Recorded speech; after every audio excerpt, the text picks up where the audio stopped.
Guys, welcome back to my YouTube channel. কি অবস্থা সবার? আশা করছি সকলে অনেক ভালো আছেন। তো আজকে আমি চলে আসলাম রাজশাহী গোদাগাড়ি উপজেলার প্রেমতলির খেতড়ি ধামের। আর দেখতে পাচ্ছেন আমার পিছনে যে খেতড়ি ধাম, সেই খেতড়ি ধামের গেট। তো আমি এখানে প্রবেশ করব এবং ঘুরিয়ে দেখাবো আপনাদের। এখানে প্রতি বছর কিন্তু মেলার সময় প্রচুর পরিমাণে দর্শক আসেন। তো চলুন দেখা যাক।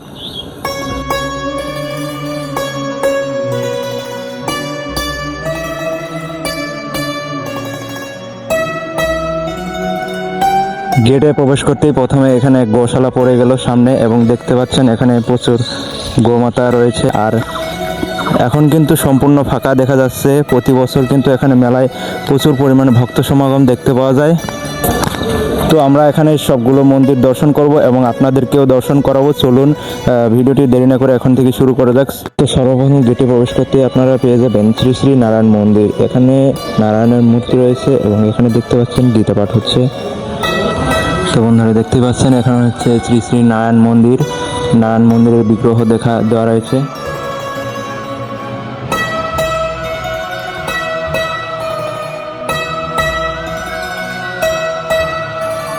তো এখান থেকে এই মন্দিরটা দর্শন করে আপনারা চলে যাবেন পাশের মন্দিরে। তো এই যে হচ্ছে শ্রী শ্রী গৌরাঙ্গ দেবের মন্দির। এখানে আপনারা এই মন্দিরটাও দর্শন করতে পারবেন।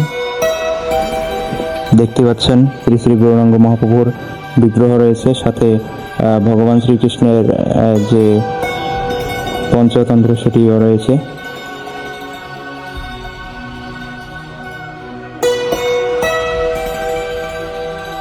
থেকে শ্রী শ্রী গৌরাঙ্গ দেবের মন্দির দর্শন করে আপনারা পাশের যে মন্দিরটি রয়েছে সেখানে আমরা যাব।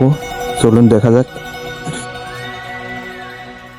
বাবার মন্দির, ভোলানাথের মন্দির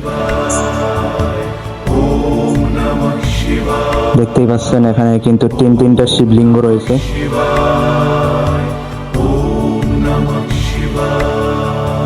এখান থেকে আমরা দর্শন করে চলে যাব।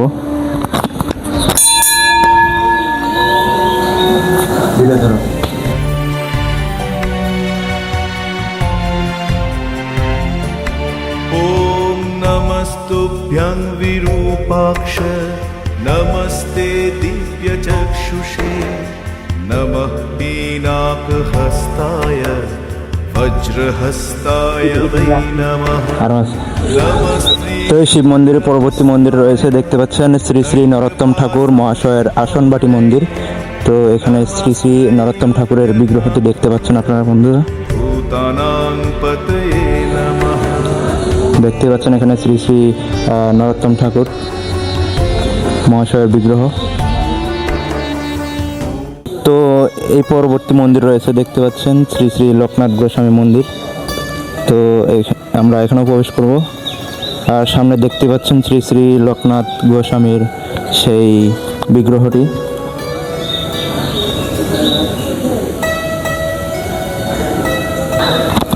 তো এখানে শ্রী শ্রী লোকনাথ গোস্বামী ব্রহ্মচারীর মন্দির দর্শন করে আমরা এপাশে একটা বেলকনি দেখতে পাচ্ছি, সুন্দর একটা। দেখা যাক, এপাশে একটা পুকুর রয়েছে দেখতে পাচ্ছেন, এবং এই পাশটা প্রচুর ঠান্ডা লাগতেছে বর্তমানে। তো এর পরবর্তী মন্দির দেখতে পাচ্ছেন শ্রী শ্রী জগন্নাথ মন্দির। এখানে জগন্নাথ দেব, বলরাম এবং সুভদ্রা রয়েছেন।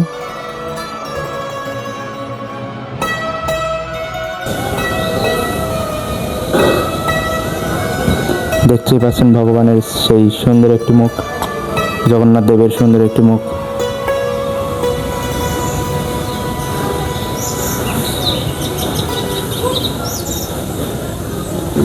তো এর পরবর্তী আমরা পেয়ে গেলাম হচ্ছে শ্রী শ্রী রাধা গোবিন্দজি মন্দির। দেখতে পাচ্ছেন মন্দিরটা সম্পূর্ণ ফাঁকা এবং এখানে দেখতে পাচ্ছেন ভগবান শ্রীকৃষ্ণের অনেকগুলো বিগ্রহ রয়েছে।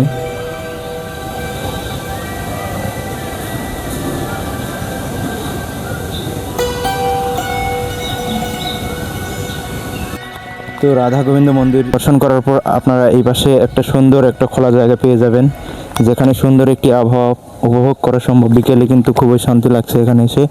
আর ওই পাশে দেখতে পাচ্ছেন মাঠ ভরা ফসল। আর ওই যে রাস্তাটি গিয়েছে এটা হচ্ছে প্রেমতলির রাস্তা।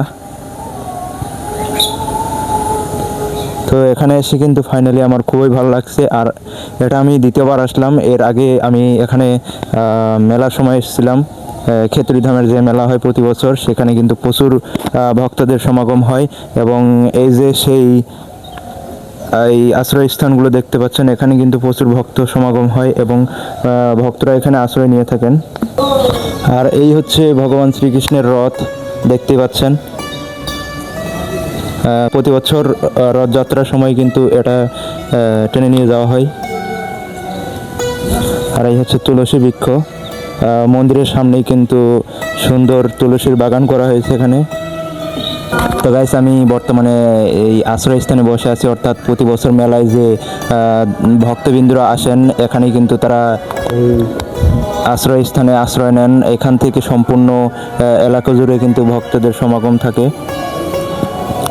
আর বর্তমানে কিন্তু সম্পূর্ণ খালি দেখা যাচ্ছে। তো বন্ধুরা, এই ছিল আজকের ভিডিও। তো ভিডিওটি কেমন লাগলো অবশ্যই কমেন্ট করে জানাবেন। তো দেখা হচ্ছে নতুন কোনো ভিডিওতে, ততক্ষণ পর্যন্ত বেস্ট অফ লাক এভরিওয়ান।